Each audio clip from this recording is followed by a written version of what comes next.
Tucker Carlson is being hailed still by people who present themselves as anti-war, like Ro Khanna. I believe he's a sitting congressman.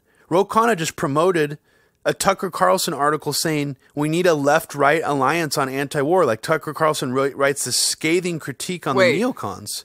Wait. You're joking. No, I'm not joking, Abby. To think that this is anti-neocon ally you want to promote? So let me just go over really quickly Tucker Carlson's history on Venezuela. You know, he's been hoisted up as being this neocon slayer because he made Max Boot and a couple other neocons who came on his show look really foolish and bad. He really slammed them on his show, mostly over their desire to wage war with Russia and Syria. And so he's gone hard on some of these never-Trumper neocons. But what's interesting is, like I've been saying for the past couple of years, there are pro-Trump neocons who split off from PNAC, who actually Tucker Carlson this whole time has been having some of them on his show, like William Bennett, and just acting like they're the coolest people on earth. They're not a problem because they're pro-Trump neocons. So what's interesting is when Tucker would argue with people like neocons about Syria, like why are we overthrowing Assad? How's that going to protect America? He would actually say, why don't we overthrow Maduro? So I always found that odd that all these people were praising Tucker Carlson, like Greenwald and these other people on the left would praise him when he would say things like that. Maybe because they didn't think that it was even a possibility that we would do regime change in Venezuela. Maybe they were able to write it off as just Tucker Carlson making a rhetorical point, possibly. But what's interesting, Abby, is he has actually been running cover for and laying the groundwork for a coup in Venezuela for the last 2 or 3 months. Right. He brought on an opposition leader 2 months ago, dropping a lot of suspiciously similar talking points to what John Bolton is saying now. So the opposition leader that Tucker Carlson had on his show 2 months before the public coup attempt by the Trump administration was Julio Borges. Yeah, no toilet paper, eating zoo animals, not going well. We recently spoke to Venezuelan opposition leader Julio Borges, who fled the country to escape being killed by the government of Nicolas Maduro. He had this opposition leader on to talk about the ills of socialism. And what's interesting, if you listen to this clip, the guy kind of oversteps and sort of accidentally reveals that it is sort of a trickle-down economic thing that is mostly about anger towards not letting corporations operate into the country. Here's part of our conversation. When you hear young Democrats identify themselves as socialists, what's your response? Well, I'm shocked, because I can talk by my experience in Venezuela. Socialism in Venezuela has meant expropriating thousands of companies and losing millions of jobs in the name of the poor people. Now, later, it was determined by the Venezuelan government, by Maduro's government, that this opposition leader was part of an assassination attempt on Maduro's life using explosives along with the CIA. So it's interesting Tucker Carlson would have this guy on his show leading into the coup. And sorry if this is redundant, but what's interesting is on February 7th, 2017, Rand Paul and Tucker Carlson sat down together and had about a minute-long discussion about how bringing Elliott Abrams into the Trump administration was a terrible idea. Really quick, we're almost out of time. Elliott Abrams, who served in the last Bush administration, is under consideration to become Deputy Secretary of State. You wrote this: crack the door to admit Elliott Abrams and the neocons will become scurrying in by the hundreds. Regime change, Iraq War. Elliott Abrams was one of the key architects of the Iraq War. Yes. Donald Trump does represent something new and different in foreign policy, and I think a welcome relief from the neocons. So I hope he doesn't appoint somebody who doesn't really agree with him. I'm baffled by it, I got to be honest. Senator Paul, thanks a lot for joining us. Appreciate it. When Elliott Abrams actually did get in late December, in the Trump administration, in late December 2018, Tucker Carlson didn't say anything about it. He never did another segment about that. He never brought it up again. It just sort of happened quietly, and Tucker just passively, at least, seemed okay with it. The only time Elliott Abrams' name came up after his appointment on Tucker Carlson's program was in defense of Elliot Abrams against Ilhan Omar in that confrontation. Tucker also brushes aside Iran-Contra, and he's like, that happened 30 years ago. Today on Capitol Hill, she berated the new envoy to Venezuela, Elliot Abrams, accusing him of being a liar and attacking him over the Iran-Contra affair that took place more than 30 years ago. Here's part of it. Do you think that massacre was a fabulous achievement that happened under our watch? That is a ridiculous question, and I yes or no? No. I will. Sorry, Mr. I will Chairman, take that as a yes. Congresswoman Omar is herself, of course, a refugee to this country. She was born in Mogadishu. She spent most of her time, at least her political life, attacking this country as immoral. So that was his only mention of Elliot Abrams, PNAC neocon, since getting into the Trump administration. But on the 2-year anniversary of that segment Tucker Carlson had with Rand Paul, talking about how Elliot Abrams was a dangerous neocon, Tucker Carlson does an intro and then a toss to a Fox News package that is complete State Department military-industrial complex propaganda about Venezuela. Diplomatic relations between the United States and Venezuela are continuing to deteriorate tonight. The U.S. no longer recognizes Nicolas Maduro as president of that country. In response to that, Venezuela has ordered American diplomats to leave Venezuela. The U.S. has not complied. The Trump administration now says, quote, all options are on the table regarding Venezuela. Could this lead to a military conflict of some kind with that country? Fox News chief intelligence correspondent Catherine Herridge has been following the situation in Venezuela very closely, and she joins us tonight with a report. Catherine? Thank you, Tucker, and good evening. Venezuela is much more than a regional conflict, with Secretary of State Mike Pompeo confirming that Iran has a significant footprint in Venezuela and other Latin American nations through the terrorist group Hezbollah. And now Russia, China, and Cuba are backing the Maduro regime. In his most recent interview, President Trump left the military option open, but significantly made no commitments, Tucker. Catherine Herridge, a story we will continue to follow. Thank you very much for that.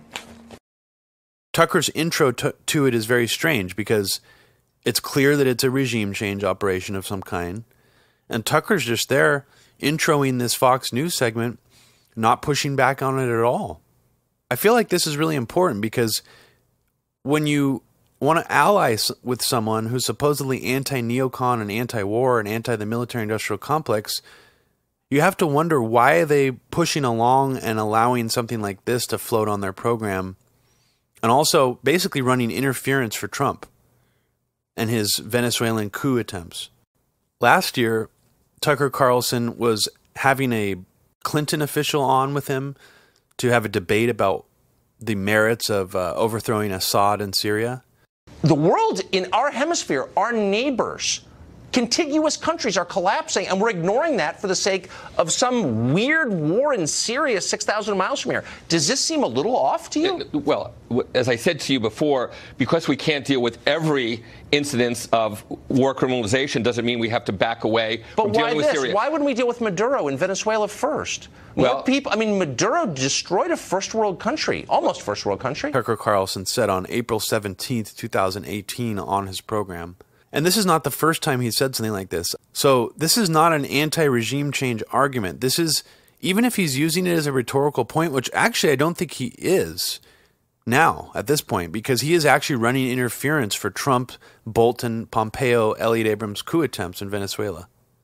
And I would be willing to bet that Tucker Carlson has agreed on some level privately, either through private phone calls, dinner dates, whatever the fuck, with Trump, to run cover for Trump's neocon regime change policy in Venezuela, while at the same time still presenting himself as an anti-neocon.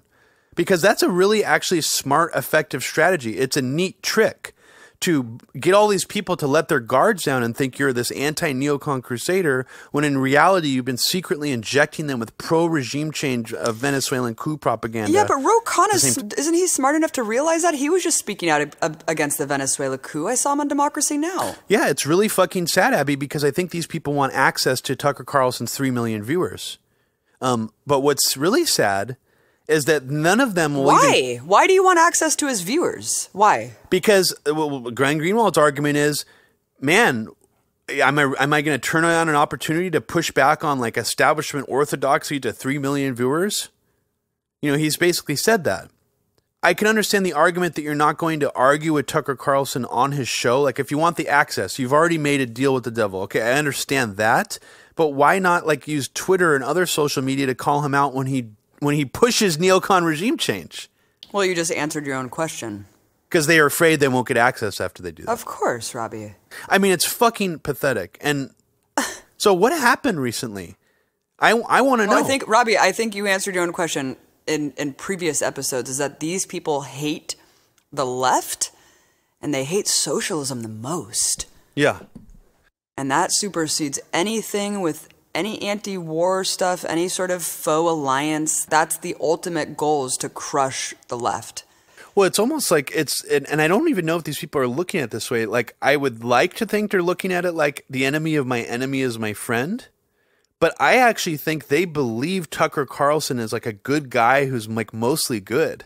That's what's so disturbing about it. I mean, Tucker Carlson is a racist and a white supremacist. It's obvious. He's racist. But on top of that, there is a body of evidence now that I have found that he has actually decided to help Trump's regime change coup in Venezuela, possibly in private, and decided to agree with Trump to help him do this.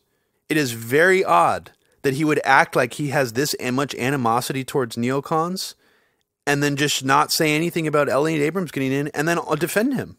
That is odd. That is odd. Well, we know Trump watches Fox News religiously. And we already know that Trump and Tucker talk on the phone as well. Yeah. Like they do. That's been known for a while. No, it's so obvious. Rand had these private meetings with Trump, and he decided Trump is anti-war now. He's also not mentioning Elliot Abrams, even though 2 years ago he said Elliot Abrams was a dangerous neocon, one of the worst. Yeah, but these people, it's like so obvious. They're phony. Well, of course it's phony. And what's interesting is Ro Khanna just promoted this article from Tucker Carlson, and it's actually just a segment taken from Tucker Carlson's book that got released a few months ago on the American Conservative website. And it's about Max Boot and Bill Kristol and how the Weekly Standard put out all this dangerous neocon propaganda, which is so bizarre because the entire article makes no mention of the fact that Tucker Carlson was an employee of Bill Kristol's at the Weekly Standard. I just find that extremely bizarre. But I even find it even crazier when Tucker Carlson, talks about the deep state. Because one of the interesting things I found in his early Weekly Standard writings, he seemed like he really wanted to ruin Gary Webb during the time when Gary Webb's CIA, drug trafficking stuff came out. Which is also interesting because guess who gets in that orbit too? Elliot Abrams was very involved in the Iran-Contra affair, which involved drug trafficking. Elliot Abrams worked at the Weekly Standard at the same time Tucker did. So, you want to talk about the deep fucking state, dude? What are we talking about here? Tucker Carlson writes articles smearing Gary Webb, the guy who exposed CIA drug trafficking during Iran-Contra, and you're working with Elliot Abrams, and you're writing these articles. Are you sure you're not working for the deep state? To smear someone who exposed the deep state? I just find that incredibly bizarre that people can take this motherfucker at face value. Thank you for listening. Please donate to us on Patreon. Patreon.com/Media Roots Radio. Check it out. Yeah, please check it out. And also, please consider supporting Phil Westron's family and his daughter by purchasing something off of his Bandcamp page, or all the money is being donated to his family at this point. R.I.P. Phil. I'm going to do that right now, actually. I'm going to go buy some stuff off Bandcamp from him. All right. Thanks so much for listening, everyone. Peace out. Take care.